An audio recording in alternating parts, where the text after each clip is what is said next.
हूँ तो रोड़ी municipal committee ऐं नसासिक खाते जी हमेशा लाइ नाक़िस कारकर्दगी रही है, पर जिते सुठा कम थियनि उन्हनि सुठनि कमनि खे बि साराहिजे। असां हिते ॻाल्हि कंदासीं रोड़ीअ जे तफ़री पार्कनि जी, जेके केतिरनि ई सालनि खां गंदगीअ जो ढेर बणियल हुआ ऐं वाइट कॉलर मुलाज़िम घर वेठे पगारूं खणंदा हुआ। पर हाणे म्यूनिसिपल इंतज़ामिया पारां साराहिता क़दम खणी कुझु तफ़री पार्कनि में 2-3 महीननि अंदरि मुख़्तलिफ़ क़िस्म जा गुल, ॿूटा, वण ऐं शबर पोखे हिन ॿुसट वारे माहौल में शहरनि लाइ तफ़रीह जो माहौल पैदा कयो आहे। हाणे गुल बुल लॻी विया आहिनि पार्क में, हाणे मज़ो अचे थो।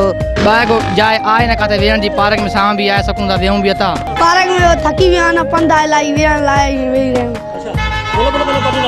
गुल पटींदा आहियूं, माली न हूंदो आहे त ईअं भॼी वेंदा आहियूं। पहिरां जेको हुयो त मालिकी न हूंदी, चेयरमैन ऐं वाइस चेयरमैन जे अचण सां जेको आहे हर पार्क जी मालिकी कई वई आहे। पार्कनि जे हवाले सां म्यूनिसिपल इंतज़ामिया जो चवणु हो त इन्हनि पार्कनि में इम्प्रूवमेंट आहे। असांजो जिना पार्क ओके आहे, ये पार्क असांजा ओके लॻा पिया आहिनि। इन्हनि में सफ़ा इम्प्रूवमेंट पहिरियों न हुई। तव्हां ॾिठो हूंदो जिना पार्क सॼो रिहेबिलेट करे छॾियो आहे असां।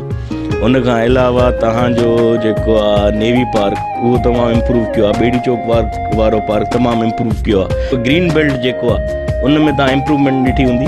असांखे हाणे 5 महीना थी विया आहिनि, 5 महीननि में इहा डेवलपमेंट आई आहे।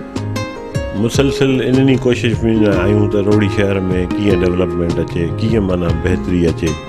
उन्हनि जी कोशिशुनि में असां यकीन कयो सुबुह खां वठी शाम ताईं गांधन लॻा पिया आहियूं। म्यूनिसिपल इंतज़ामिया खे घुर्जे त अञा बि तफ़री पार्कनि में वधीक गुलकारीअ सां गॾोगॾु इम्प्रूवमेंट आणण लाइ पार्कनि में गेटूं, बेंचूं, झूला ऐं ॿियूं ज़रूरत वारियूं शयूं लॻायूं वञनि त जीअं शहरी अञा बि तफ़री पार्कनि जो वधीक रुख़ करे लुत्फ़ अंदोज़ थियनि। कैमरामैन जवाद सुरोए सां एडी घुञो, सिंध टीवी न्यूज़, रोड़ी।